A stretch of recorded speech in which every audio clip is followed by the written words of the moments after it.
Okay, so let's get started.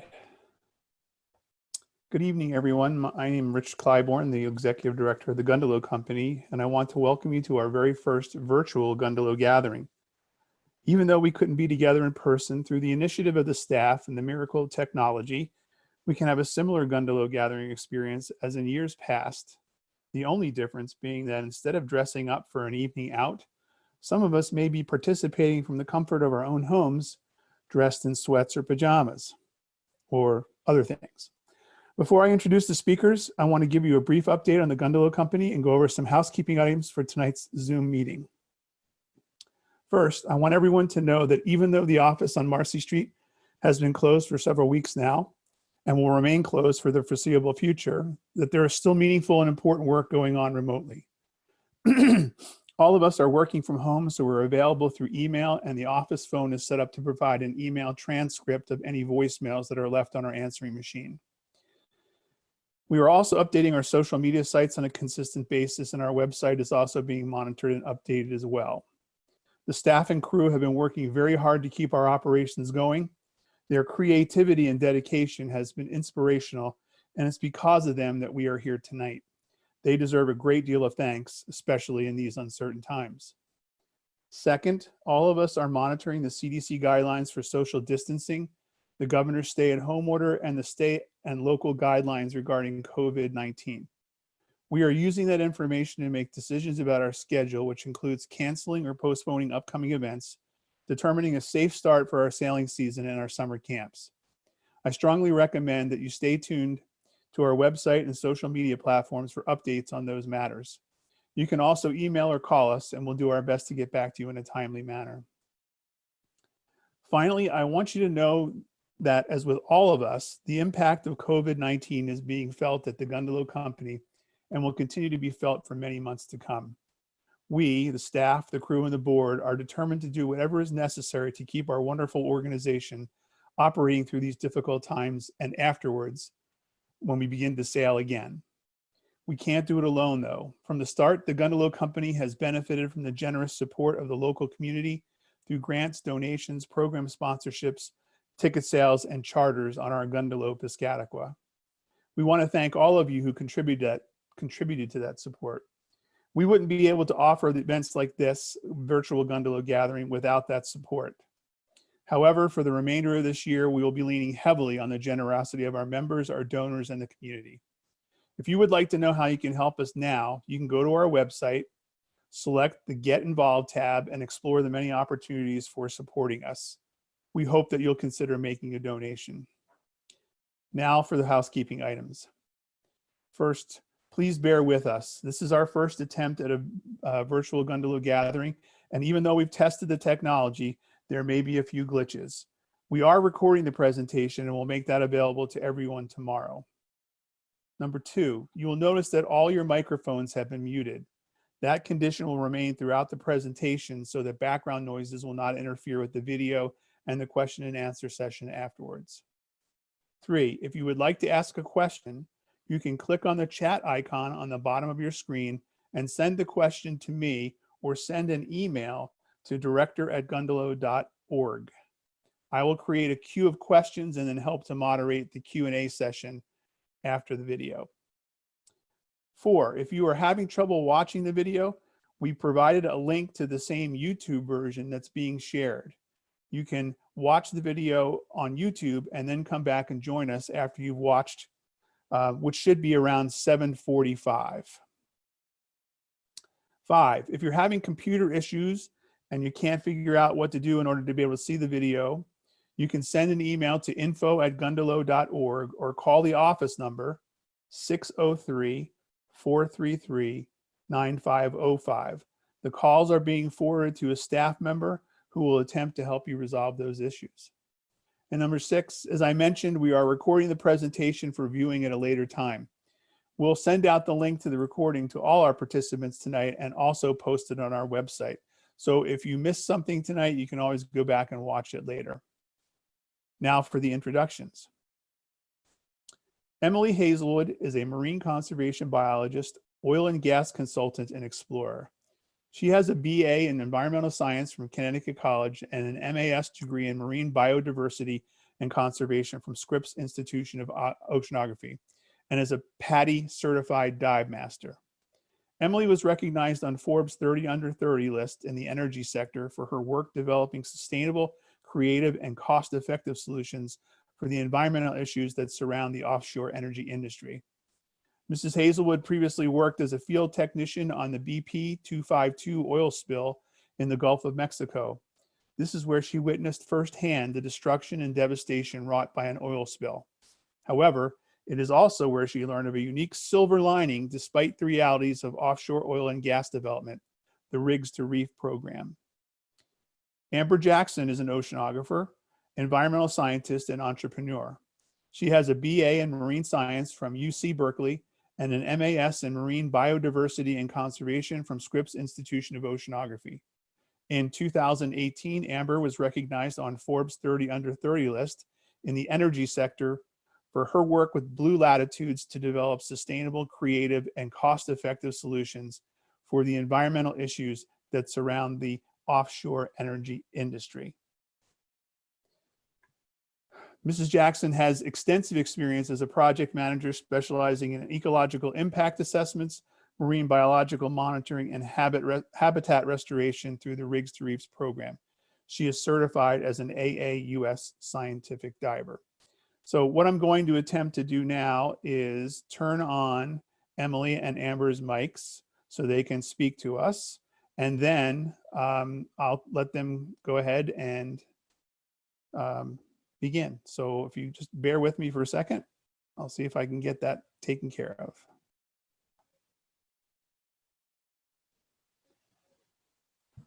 Okay, I think Emily, you're up. Great. Well, hi everyone, or good evening. It's really exciting to be here, to be able to speak with you all, and we're excited to share our film with you. This is certainly one of the largest Zoom gatherings I've ever seen, so I have to applaud the Gundalow Foundation for putting all this together, and thrilled that even though we're in California, we're still able to do this virtually. So I hope you'll enjoy.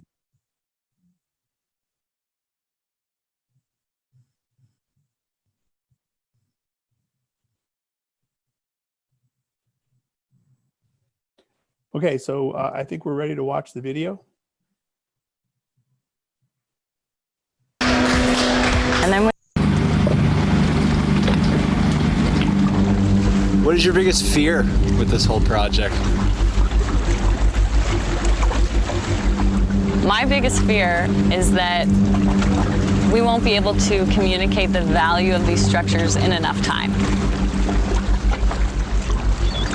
These oil platforms, they're in every ocean, and there's potential that all of these structures could have a booming ecosystem beneath the surface. But there's only a few places where there's actually been research done on those platforms. There's been a proven ecological value, so it's very likely that a lot of these structures will be completely removed at the end of their economic life. And to me, that's my greatest fear in this whole project, is that we won't be able to have enough time to really communicate what that value is and work with other scientists and conservationists to say, hey, this is something that's worth preserving, and get that done.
was a long, long journey to get here. Ready? Multiple flights, layovers, a lot of coordination. We needed 3 flights, the first one being 14 hours, the next one 4 hours, the next one 3 hours. 2 layovers, 1 bus. Yeah. And 1 boat trip.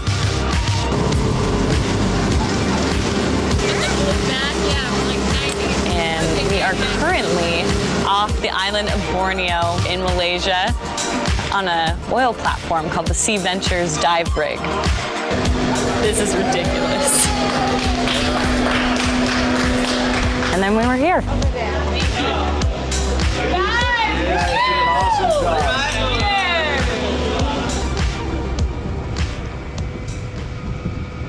Okay, hold on, you guys. Let me just hit record. And let's go ahead and start this. So, tell me, who are you? I'm Emily Callahan, And I'm Amber Jackson. and together we started Blue Latitudes, which is a company that investigates converting offshore oil platforms into artificial reefs. We started Rigs to Reefs because we got the opportunity to go diving on the offshore oil platforms in California and saw how special and beautiful the reefs were. And then we also learned that they're going to be pulled out. And that wasn't just unique to California. There was oil platforms all over the world with these really special reefs that were all going to be pulled out at the end of their useful life. Because most people don't associate artificial reefs and coral reefs and functioning reefs with oil platforms. Yeah.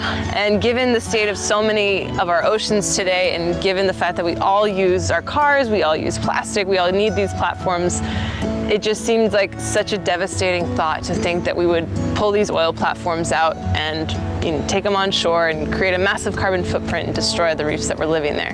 Yeah, it's crazy because most people think about offshore oil and gas and they just think industrial, steel, anything that you can see from your beach chair, which doesn't look anything like a reef. But below the surface, there's so much more. Every beam and cross beam is covered in life.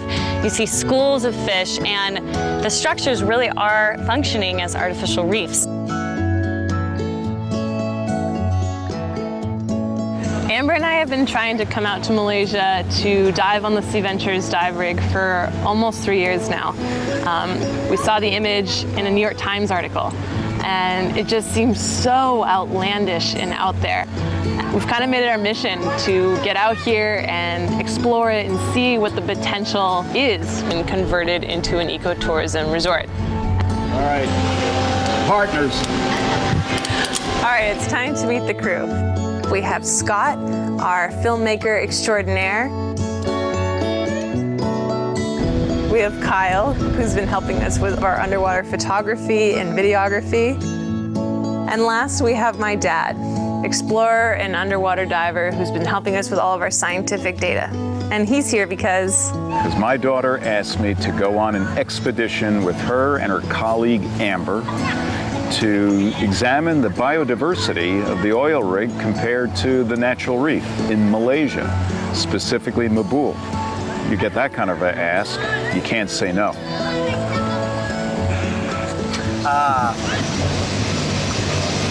I'm trying to understand is how will you know that this methodology is successful so that you don't keep repeating it the next day? So is this just kind of a judgment, you kind of look at it with a thumb and say it's close enough? I think you just kind of watch the footage. Is that how you're going to do it?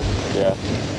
I mean, you're not going to run it through R while we're here. Yeah. So but we'll be able to say, like, okay, Amber's moving up and down because there's a bit of a swell. So how are we really just repeating the same footage as we're doing the spiral, or do we need to increase our transect length? Am I too close to the piling, or am I too far, or am I so far away that I'm catching all this background just water and not actually being focused on the platform reef? Yeah. So I mean, we don't know. All we can do is start diving and trying our best. Yeah. Fingers crossed this actually works. Yeah.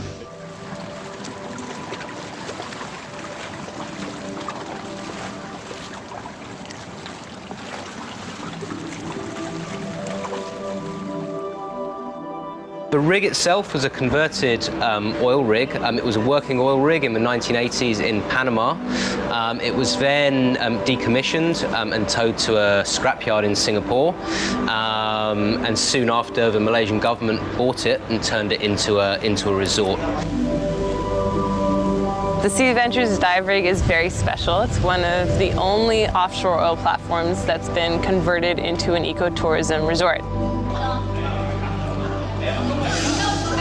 This is the first time I'm staying on a rig hotel. This is the first time I'm actually on an oil platform, ironically, since I've been working on Rigs to Reefs now for almost 3 years. It's definitely given me a lot of perspective on the people that actually live and work on these platforms full time. It's challenging. The rooms are very compact. We're showering with salty water. We're brushing our teeth with salty water. Tour of the room here. I was getting some sleep. Let's look at the facilities here. Shower is looking top notch. I think we've eaten boiled chicken like 15 times. Living on the rig itself, it's far more different than you are going beach resort or any of the resort around here, where you can basically living here. Just try to live in this rustic, I would say rustic feeling of this rig. The unique part of the experience is you really are living on the water. You open your porthole and you're on the water. You get lowered into the water from the platform, and it's a really unique experience to be really connected to the environment that you're sitting in. We're finally here. We're finally here. Finally getting to dive the platform. We've been wanting to dive for 3 years. Yes. What are you hoping to see? I think it's going to be a whole new environment, and I'm going to see Grace. Turtles. I think we're going to see turtles.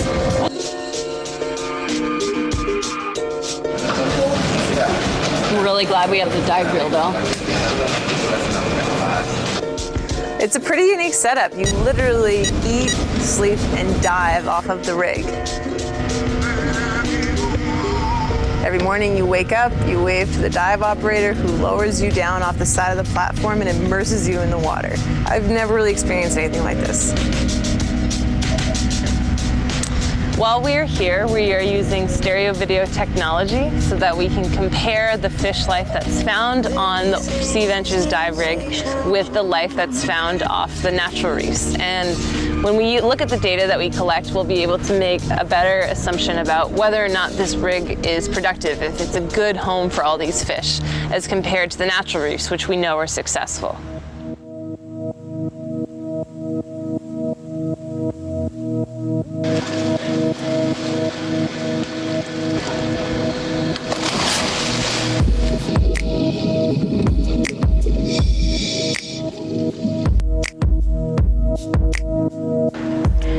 So this is our stereo video technology. It's pretty simple. You got 2 GoPros here along a set bar. The diver swims along a reef or a transect and captures everything within the field of view. We decided to use stereo video because it's a fairly new methodology that, number 1, is low impact, so you don't want to scare all the fish away while you're trying to film them. Number 2, it's affordable and it's easy to transport. And 3rd, it produces accurate results. You have a hard copy of everything you saw underwater, whereas we used to have to count fish by hand. And stereo video makes it easier to identify species and record fish abundance. So with the 2 cameras angled inward, it captures the entire field of view that we see as we're swimming forward. And we can take all that data, count the fish, and then drop it into our statistical tools to analyze how many species and fish individuals we see.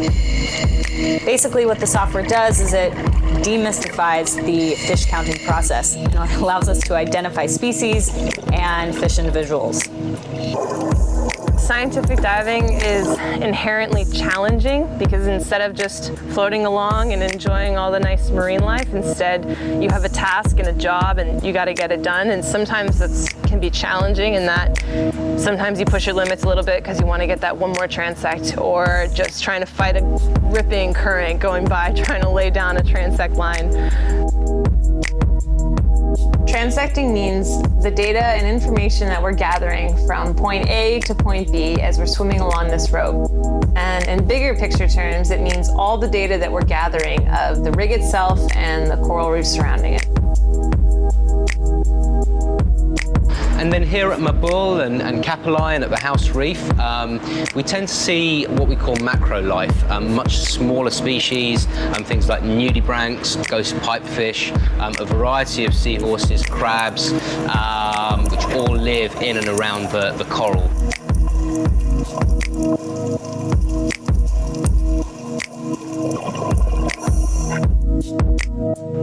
House reef comprises of artificial reef, and also this some they will call it as a pile of junk, but the function of this pile of junk is protection or the house for some of the marine life around, especially all the small fish, and sometimes you can see big fish spawning around this pile of junk.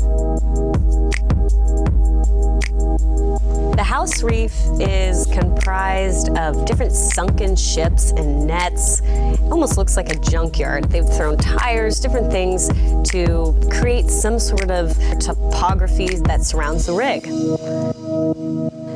And interestingly enough, they've placed this rig in a soft bottom environment that really doesn't have a lot of natural hard substrate, a lot of natural hard corals or reefs. And so we may have seen a few big schools of fish, but as far as like interesting corals or anything like rays, they weren't here. Can be a really challenging idea to talk about repurposing these structures for something that benefits the environment. And it's a really exciting challenge to come in with a scientific objective and be able to say, you know what, let's think about this idea of ocean conservation differently. It doesn't have to be environmentalists and scientists against the oil companies. Maybe there's a way that we can work together and come up with a solution that benefits the environment.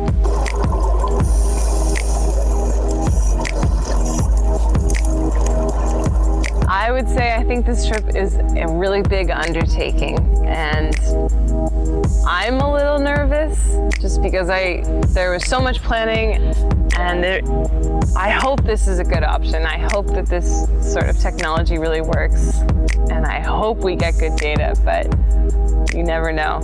And so I think that's what I'm nervous about, and I'm hoping in 10 days that I can be like, yes, it is a good idea. We can do this. Or yes, these are the flaws, and now let's go. Never use stereo video to do this again. Don't use it. Let's use something else. Let's come back next year. Fish. Back to counting fish. Yeah, we'll come back next year.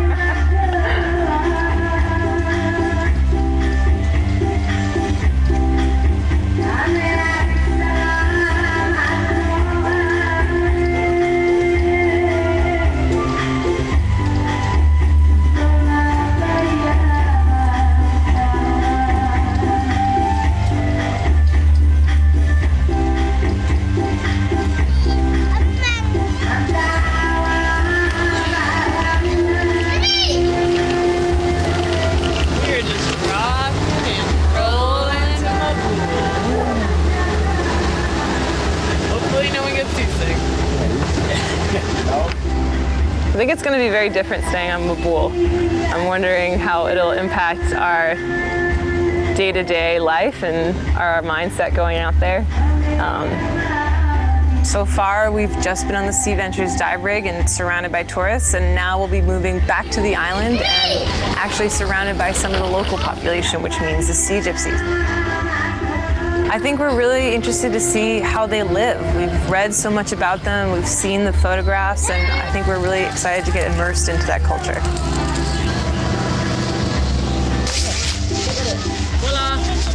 I'm excited to get to Mabul and maybe get a chance to interact with the locals, learn about the culture and about these people who've lived on the ocean for years.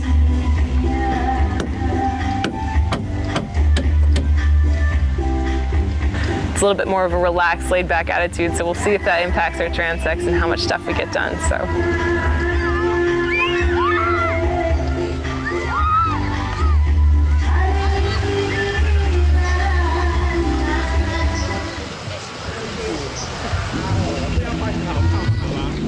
We're headed out to dive on some of the natural reefs that surround this island. Amber, Emily, here. Kyle, Kevin, here. Scott, and today's stuff is good. That's myself, David stuff. Hi. And we got. Okay, you got everything you need. BCD and smart screens. Got it. Check. The scientific diving that we'll be doing here in Mabool will be focused primarily on horizontal transects. So unlike on the Sea Ventures dive rig where our transects were vertical, going at the legs of the structure, these will be horizontal, gliding across the tops of the reefs.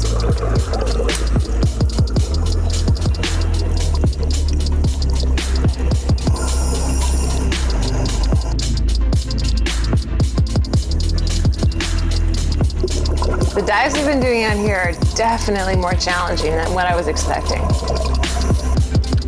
Challenging in that you don't get everything done that you're hoping to get done in a dive. You might say you want to get 5 transects done, but maybe you come up and you only got 1. You might say you want to get done 5 dives, but you're both exhausted and you can't get that last one in just for safety reasons. So I think it's definitely been a lesson in managing your expectations. But at least the good thing is that we've definitely gotten good data, and I've been impressed by the sort of life that we've seen.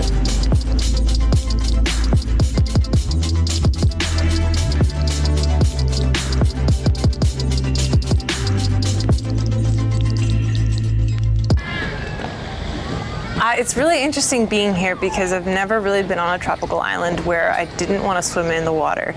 And that's because there was so much trash here in the water all around the island. And I wasn't expecting that. So many of the visuals I've seen have been of pristine oceans and coral reefs around here. And on every dive, we're collecting trash.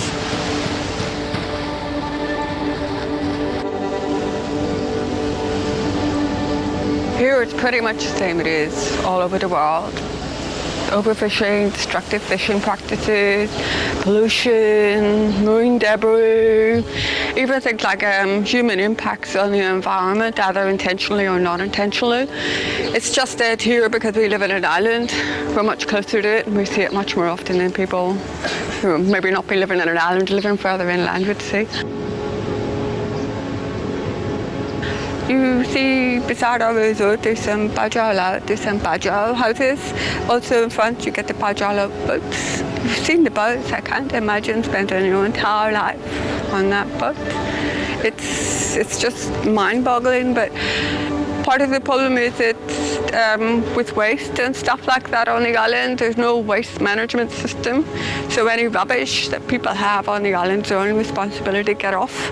People such as the Bajau don't have the luxury of planning ahead of how to get waste off the island because they're too concerned with their day-to-day life of finding food and getting through the day and through the next day. There's a lot of rubbish on their area because they don't know what else to do with it. But this is, for example, if you think maybe 30 years ago, this wouldn't have been a problem. People use banana leaves or disposable sources. You could throw it overboard. That's it. It biodegrades, that's fine. But people here maybe don't realize that if you throw something overboard, it's not just going to go away. It lands on the reefs and it stays there. Now, this is not for us to judge them for not knowing that, because you can see a lot of people back in Europe or in the States or whatever, they still throw rubbish away and they know exactly what happens and what harm it causes. Whereas these guys don't really get that.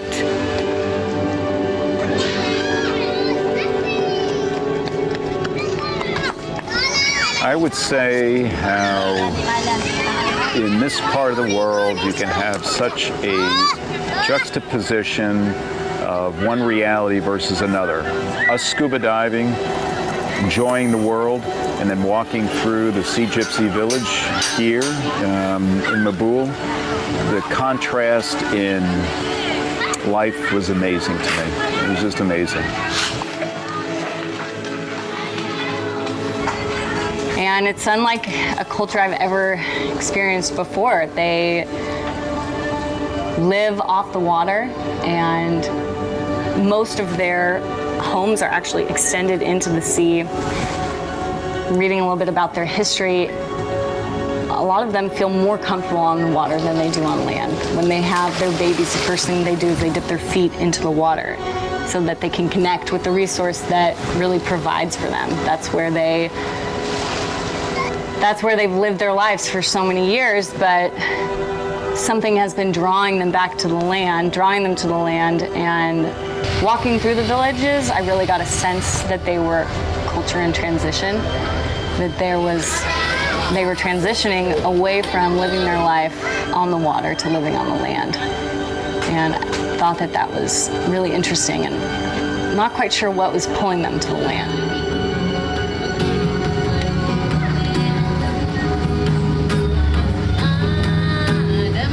The second way is we actually try to have a positive impact through our conservation program, which include turtle conservation, shark conservation. Most importantly, my favorite is supporter engagement, which is not only like getting tourists or visitors to our areas involved, but also getting the local communities involved in conservation activities or giving them the ability to carry out conservation projects themselves. For example, with turtle conservation, like there's so many threats facing turtles worldwide, like numbers have plummeted. We have a practical conservation program through the hatchery, where we try to release as many hatchlings as possible back into the natural environment.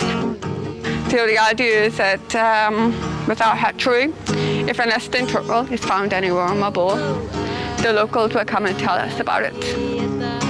We watch until the female stags the nest, covers it back up and goes back out to sea, and then we relocate the nest and bring it back into our hatchery. And that means that it will be safe from human predation, dogs, cats digging it up, anything like that. And the guests stand on either side. We create a big semicircle, sort of like a protective barrier if you want. Cats and dogs can't get out the hatchling, and we release them all in one go. The idea is that we get as many as possible up out of the nests and out into the ocean, safety in numbers. So far, since the start of the program in 2011, we've released over 6,000 hatchlings back into the wild, which is quite a lot. So a lot of the work we do, or the marine debris or beach cleans or whatever, or community outreach, is always aimed at the children. Because when you start telling children about plastic and where it ends up and the harm it's going to cause, if you keep telling early on and on and on, it takes seed, and maybe one of them will start telling the others, and then you can see like a ripple effect. Hello. It's so much more difficult to change an adult's point of view. I mean, this is not unique here, the same back in Europe. It's much, much easier to work with children.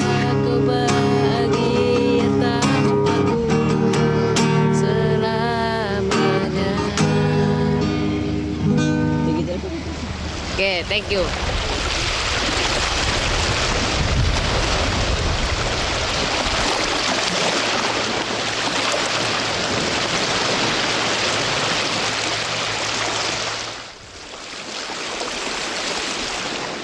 So my favorite quote is by Jacques Cousteau, and the quote goes, "The sea, once it casts its spell, it holds one in its net of wonder forever." And I find that to be so true, whether it's from leading people on platform dives or when people get to experience the ocean for the very first time. When you look at the ocean, it seems so one-dimensional. You don't really see what's below the surface, and therefore it's so unrelatable. But the second you slide beneath the surface, you're entering into a whole new world and gaining that new level of understanding, and you just strive to dive deeper and learn more. Sipadan Island.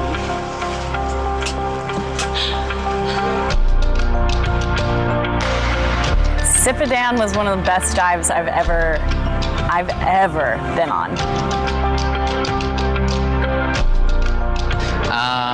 Some of the best diving in the world. Sipadan is a seamount which rises out of the ocean, continental shelf, 600 meters from the ocean floor. Because it's so deep, there's a huge variety of life that's attracted to it, from typical deep water species like sharks and rays, and a huge amount of really healthy coral. The water here is a very consistent temperature, 27 to 29 degrees, which is absolutely perfect for coral. So certainly in the shallows, we get really healthy, soft and hard coral, which needs light and warm water in order to grow. And then we've got the much deeper water species like sharks, rays, and a huge variety of sharks. So really it has everything at Sipadan. It was just bountiful with life, seeing schools of jack, then schools of barracuda, a turtle, sharks, a whole bunch of other divers, all just moving around quickly in the whipping current. It was something else. Really exciting to be there.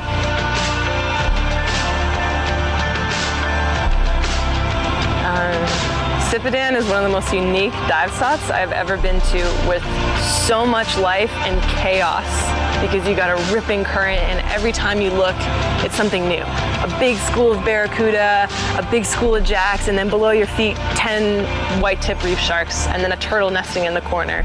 And then the whole time you're trying not to bump into everybody else that's also experiencing that. That was way more than one sentence. Yeah, I don't think you can describe Sipadan in one sentence.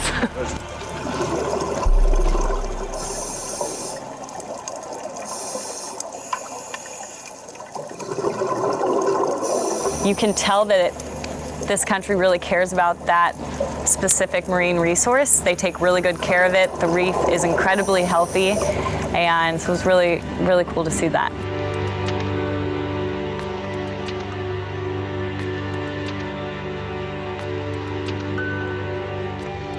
So unfortunately, we weren't able to do any transects on Sipadan Island, and that was primarily due to the very tight government control of the area, which is also a good thing.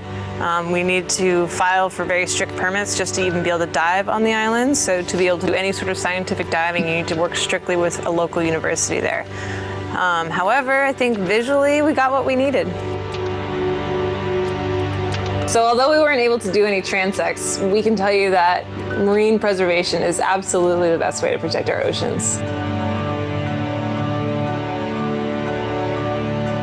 What was your favorite moment on the trip? Oh, easily on our third time doing Barracuda Point on Sipadan, seeing the bumphead wrasse. Bumphead parrotfish, excuse me. They were like, honestly, it was like watching a herd of rhinos. And once you got absorbed into the school where they closed in behind you, and you know, when they poop, it's sand. Okay, also you don't get absorbed. You chose to swim into them. And then they accepted me as part of their school. It was. And watching them jostle each other, and then, you know, the silt coming out from them pooping, and honestly, I felt like I was in a herd of rhinos. And I would not ever think to compare fish to a rhino, but that was just a surreal experience of this massive fish. I mean, their beaks, it's like 2 pieces of a cantaloupe cut in half. They're huge, huge. Definitely a humbling experience. Yeah, probably like way more intimidating than any shark I saw out there with those bumphead fish.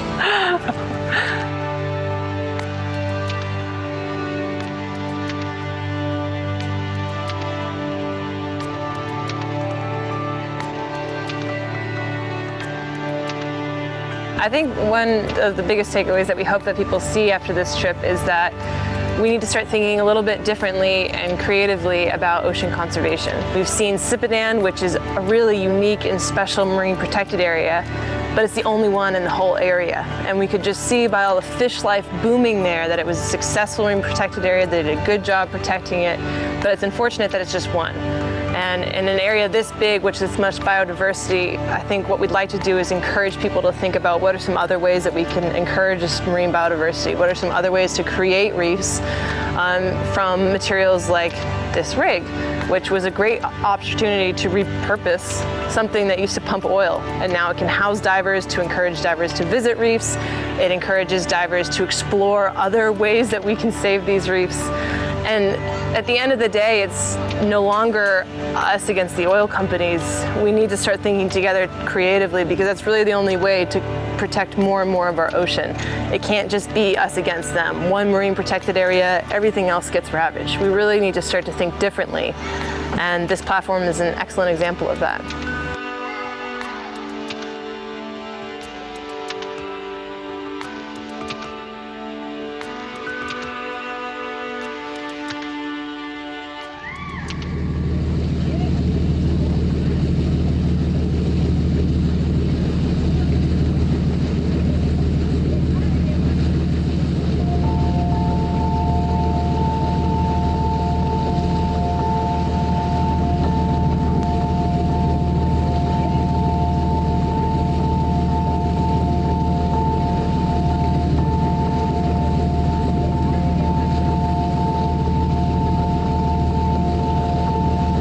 get to this ladder, hand me your fins and climb aboard and do it promptly, quickly. Okay, don't waste any time because we got an active site here. So just move as quickly as you can.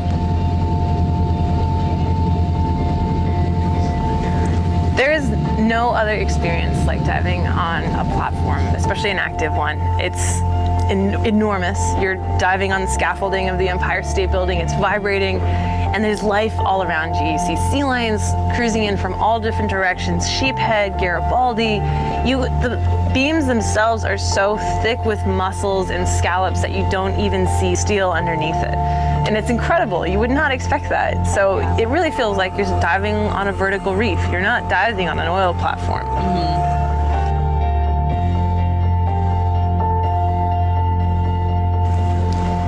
Should we talk about stats first or talk about? I think. Because I'd like to talk about the stats first. Okay, ask us one more time. Yeah. What was the takeaway from the trip to Borneo? So our biggest takeaway was using statistical analysis and stereo video technology as a tool to study abundance on a reef compared to an oil platform. A natural reef versus an oil platform. Which one is more successful? We found that of the 37 transects we analyzed from Borneo, there was over 1,500 different fish and over 126 different species of fish. And while the natural reefs in the area only had a median of 23 fish per transect, what's amazing is that on the rig, on average, we observed 83 fish per transect. And what this tells us is that the habitat provided by the rig is successful, and it is attracting fish, it's producing fish, and it means that fish are choosing that habitat more often than the natural reef habitat. They're working. So we see that same kind of thing happening here in California. So when we dive on the oil platforms off of here, we see the same fish that we would on our nearshore rocky reefs. The biggest issue that we're facing right now is the decommissioning of platform holly. After the oil company Veneco went bankrupt, the state, California state, is now responsible with decommissioning platform holly, and they have to come up with a decision about what the best way to decommission it would be, to either fully remove it or leave it partially or completely in place as an artificial reef. And what we learned from our trip to Malaysia is that that reef that you see out there is going to be mimicking the natural environment. So platform holly on the beams and cross beams that you see is going to be mimicking the natural rocky reef environment that we see in Santa Barbara.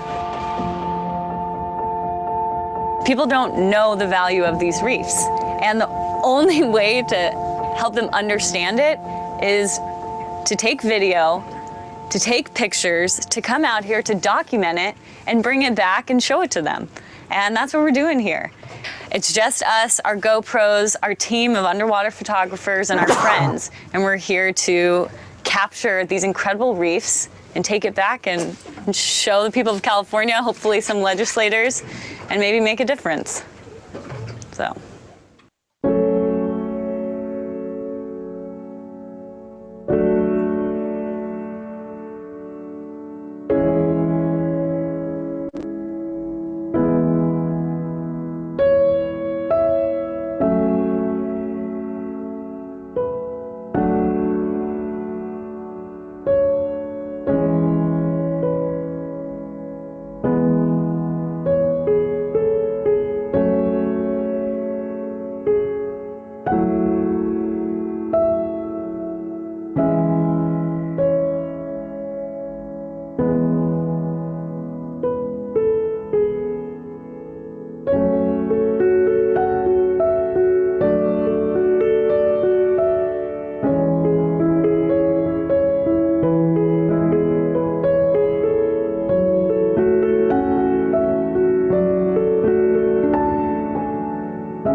Oh, that was a fantastic video.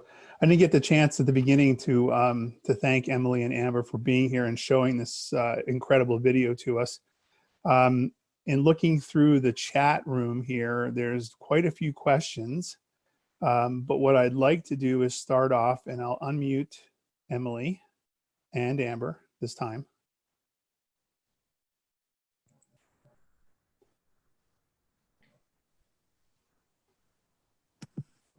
Okay, I think we got both of them, so everyone can hear. Would you do us a favor and just tell us a little bit more about Blue Latitudes and the many things that they do? Sure. So Amber and I, we started Blue Latitudes. It was actually born out of our master's thesis project when we were at Scripps together. And we were evaluating what the feasibility of implementing a Rigs to Reefs program might look like in California.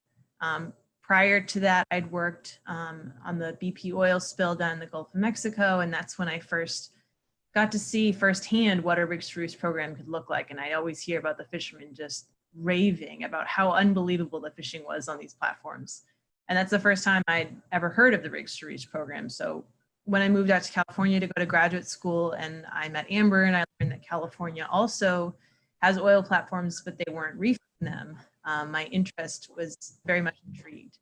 And so when I met Amber and we decided to collaborate on our thesis project, that's kind of where our company concept was born. A big emphasis on our master's program was an issue with communicating science and ocean science to the general public, particularly because there's so much incredible research that goes on, but it's not disseminated to the general public. And therefore, a lot of people never get to learn about all these new and great work that's coming out of different labs across the world. So a big part of our the work that we did with Rigs to Reefs was to make it digestible for everybody, because converting an offshore oil platform into a reef is not a very easily digestible idea. Most people don't associate oil platforms with artificial reefs or functioning reefs. They associate them with oil spills and an ugly reminder on our horizon of our need for oil. So that was a big part of what launched our company, and getting a website involved and going around and sharing with people some of the research that we were doing and the work that we've been doing really around the world on offshore oil platforms. So right now, our company Blue Latitudes functions as a woman-owned marine environmental consulting firm. So we work primarily with offshore oil and gas companies and governments around the world to help them look at their platforms on a case-by-case basis to determine which ones make for good artificial reefs and which ones, because not every oil platform is a good candidate to be reefed. So we come in with the environmental perspective to do those evaluations and assessments on a case-by-case basis. In the tail end of 2018, Emily and I also co-founded the Blue Latitudes Foundation, which is our nonprofit organization that's created for education, outreach, and research purposes. And what the foundation really focuses on is kind of what Emily mentioned about communicating the value of science. We go out there, talk to schools, and really try and connect with the public on these important issues in our oceans today. And that's a great way for us to be able to be here and participate with you guys. And so we do function in both those capacities, both as a for-profit as well as a nonprofit firm.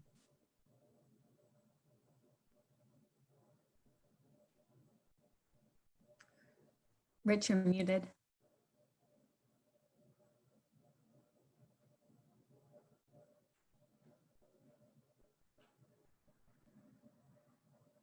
Well, I see a question here from Melissa.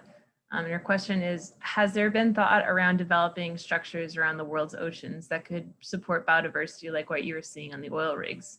And if so, is there potential for ocean preserves? And the answer is that's a lot of what we're hoping to do, because it's not just oil platforms that we see marine life colonization in these communities. There's possible marine life communities that could form on a variety of offshore structures. And on the East Coast, we don't have oil platforms, but they've been developing offshore wind farms. So we would anticipate to see similar marine life communities starting to develop on those offshore wind farms. So our hope is that the Rigs to Reefs concept, repurposing and upcycling these structures for a different purpose, being artificial reefs, is something that we can see replicated across other structures around the world. And this would help to alleviate some of the pressure that we get on our natural reefs, and it would help to stock up fisheries production. There was also a question a little earlier about the hatchlings. I think it was on Act 2, where they released the turtles. And the question was, of the 6,000 hatchlings that they released, what % survives? It's sad. I would guess probably no more than 1% to 2%. That's why it's best for them to get as many turtles as they can out there, because baby turtles, they have soft shells. It's almost like when human babies are born and your skull is still a little bit malleable. That's what their shells are like. So they get picked off very quickly. But by following them into the water the way they do, they greatly elevate the chance that these turtles have, so that they don't get picked off by terrestrial predators. But the good news is turtles live a very long time. And when they're allowed to reproduce in protected areas like that, they can get a lot of hatchlings into the ocean so that they have a better chance of survival. And I had a question myself. The amount of marine life around the rigs where you were diving is just tremendous. The diversity, the amount, the numbers of the different types of fish and shellfish and things like that. Is that comparable to rigs that are in different parts of the world? For example, the rigs that are up in the North Atlantic. Yeah, so that's a great question. Every rig is going to have a different type of ecosystem growing on it. And it all depends on the area and the depth, where it is in the world's oceans. So in California, the ecosystems that we saw there were mimicking the cold water reefs that we find on our natural rocky reef environment. So a lot of scallops, mussels, anemones encrusting the beams and cross beams. And then we see a lot of the reef fish habitat that you find swimming in the kelp forests also out on those platforms. So Garibaldi, sheephead, things like that. But in the Gulf of Mexico, it's very warm water there. And so you're going to have these tropical warm water reefs that have developed on those platforms, big branching corals, barracuda, amberjack, red snapper. So that's a very different type of environment, although abundance levels can be comparable. And then you have your cold water, super cold water environments like what you might find in the North Sea. And there you're also going to find a completely different environment. And the North Sea is a really interesting place because there's not a lot of diving that one can really do up there. So there's only a handful of scientists that actually get to dive those structures and have seen those ecosystems. And they're there. They're amazing. They're beautiful. To get some of that footage and read some of the papers that talk about the ecological value of those structures. So it's really interesting. Just depends on where you are in the world, and that's going to define what type of reef habitat you find. Great, thanks. And what is your next big project that you all are going to be working on? Right now, we're pretty excited because we're working on launching a citizen science project. And I'm not sure if you all are familiar with what citizen science is, but essentially it's a great way to involve the public in not only supporting the scientists in collecting data, but it's also a great way to get the public involved and learning about these new subjects or different subjects in the sciences.